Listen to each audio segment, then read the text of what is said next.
warahmatullahi wabarakatuh. Kami mahasiswi STIA Satya Negara, jurusan Administrasi Negara akan membahas presentase teori organisasi yang berjudul Hubungan Organisasi dan Komunikasi Organisasi.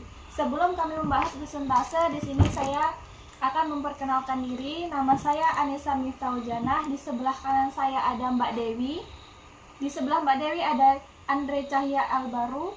Di sebelah Andre ada M. Hairil Hadi.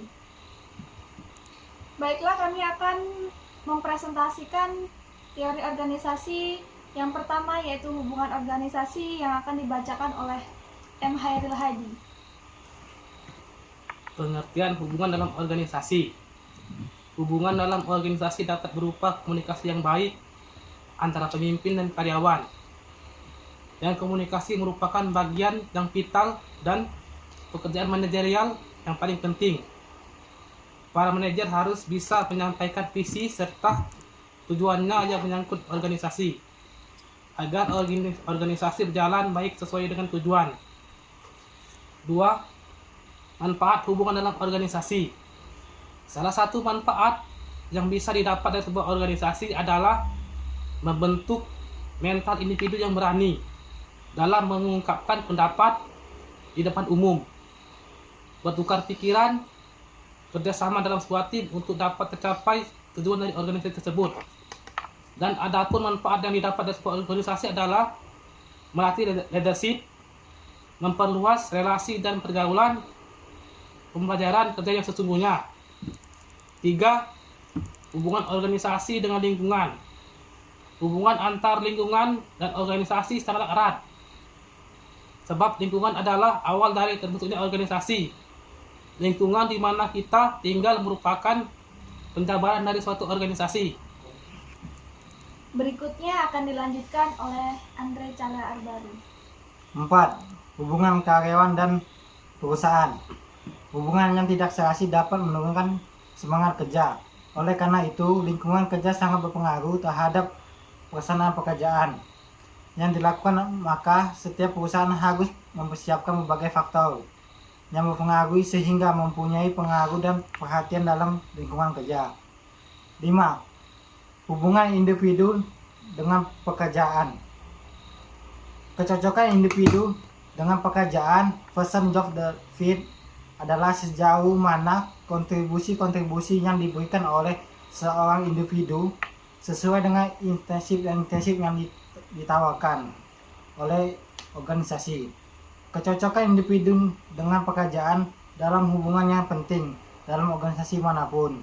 Dalam teori tersebut, setiap karyawan memiliki sekelompok kebutuhan yang ingin dipenuhi dan ingin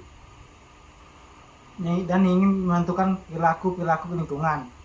Pekerja dan manapun yang akan memiliki kelompok setiap karyawan. 6. Hubungan antar individu. Perbedaan individu memiliki dampak langsung terhadap perilaku organisasi. Setiap orang merupakan pribadi yang unik berkat latar belakang mereka, karakteristik individu, kebutuhan, dan cara mereka memandang berbagai hal secara berbeda dan perilaku secara bersama. Berikutnya akan dilanjutkan oleh Mbak Dewi. 7. Hubungan pemimpin dan karyawan. Hubungan antara pemimpin dan karyawan ataupun pegawai sangat dipengaruhi oleh gaya kepemimpinan yang dimiliki. Ini bisa disebabkan pemimpin memiliki kekuasaan dan otoritas lebih dalam usaha membentuk terwujudnya suatu model manajemen organisasi yang diharapkan. Gaya kepemimpinan ada dua, yaitu pemimpin dengan gaya orientasi tugas. Kedua, pemimpin dengan gaya orientasi pegawai. Demi tercapainya target, pada pemimpin dengan gaya orientasi akan terlihat pada ciri-ciri, yaitu menghindari sifat suka melalaikan tugas. Kedua, mengedepankan profesionalitas hasil kerja sesuai dengan target. 8. Hubungan pekerjaan dalam organisasi. Hubungan pekerjaan ditentukan oleh keputusan manajer perkenaan dengan dasar departementalisasi, dan rentang pengendalian kelompok yang dihasilkan menjadi tanggung jawab sang manajer. Keputusan ini juga menentukan sifat dan cakupan dari hubungan interpersonal pemegang pekerjaan secara individual dalam kelompok. Dasar departementalisasi yang dipilih manajer juga memiliki implikasi penting terhadap hubungan pekerjaan. Perancangan pekerjaan mendeskripsikan karakteristik sasaran dari pekerjaan ini, berarti melalui teknik analisis jabatan, manajer dapat merancang pekerjaan dalam konteks aktivitas yang diperlukan. Artinya, organisasi adalah suatu sistem berkelanjutan dari aktivitas-aktivitas manusia yang terdiferensiasi dan terkoordinasi yang mempergunakan transformasi menyatu padukan seperangkat khusus wanita, material, modal, gagasan, dan sumber daya alam menjadi suatu kesatuan pemecahan masalah yang unik. Selanjutnya saya sendiri akan membacakan tentang komunikasi organisasi. Komunikasi organisasi dapat dipahami dalam dua arti. Yang pertama, mengenai proses komunikasi antar anggota dalam organisasi. Yang kedua, mengenai komunikasi sebagai suatu organisasi itu sendiri. Manusia hidup dalam organisasi, baik formal ataupun non formal. Ambil contoh seorang bayi lahir dalam keluarga. Manusia hidup dalam organisasi. Keluarga adalah organisasi dalam pengertian informal. Dalam keluarga, individu memainkan peran sesuai posisinya. Ayah dan ibu berperan sebagai orang tua misalnya. Tanpa komunikasi antar anggota keluarga, boleh dibilang tidak ada keluarga. Artikel ini akan meringkaskan penjelasan tentang pengertian komunikasi organisasi, jenis, tujuan, dan manfaatnya. Pengertian komunikasi organisasi itu sendiri, komunikasi ini dapat dipahami sebagai aktivitas mengirim dan menerima pesan antar individu dalam lingkungan sosial yang spesifik dengan tujuan yang spesifik. Ini pengertian yang luas.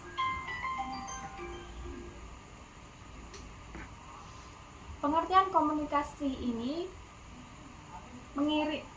mengirim dan menerima pesan antar individu dalam lingkungan sosial. Komunikasi ini selalu memiliki tujuan yang spesifik. Jenisnya secara umum ada dua jenis, yaitu internal dan eksternal. Internal artinya komunikasi fokus pada interaksi dan upaya membangun atau menguatkan relasi sesama anggota organisasi.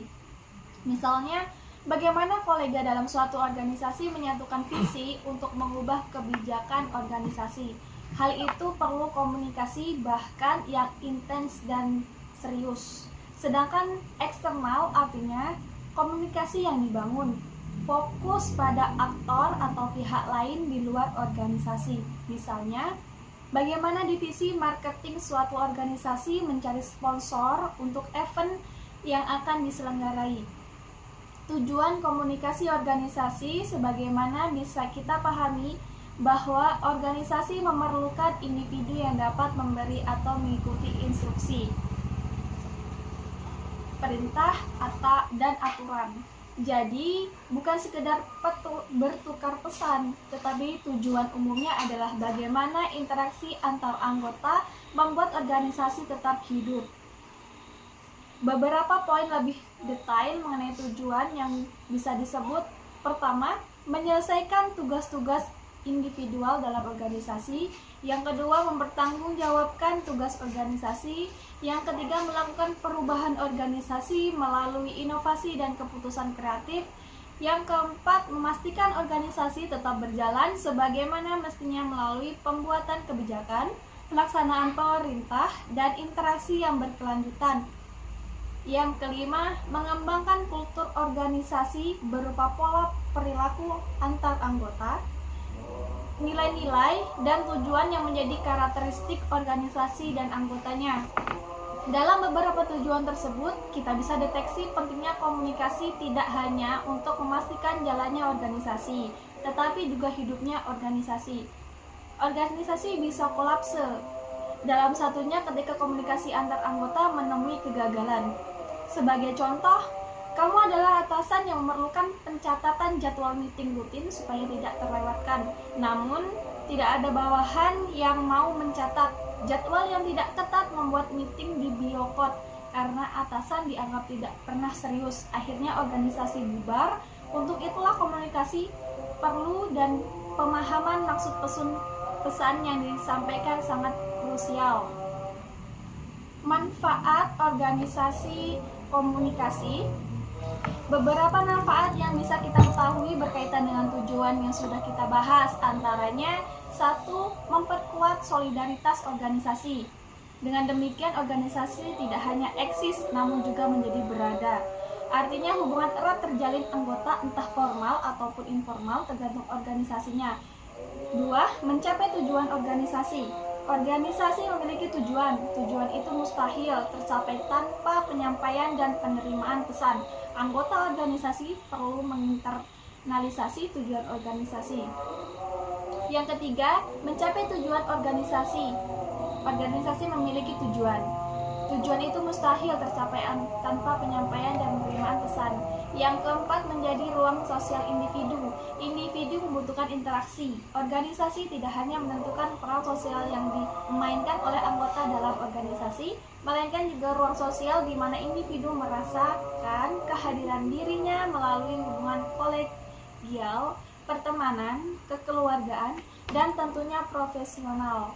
Studi komunikasi organisasi fokus pada pertukaran pesan, namun cakupannya luas, yaitu dari retorika sampai dengan kekuatan media informasi. Baiklah, itulah tadi presentase dari kelompok kami. Baiklah, kami tutup presentasi kami. Wassalamualaikum warahmatullahi wabarakatuh.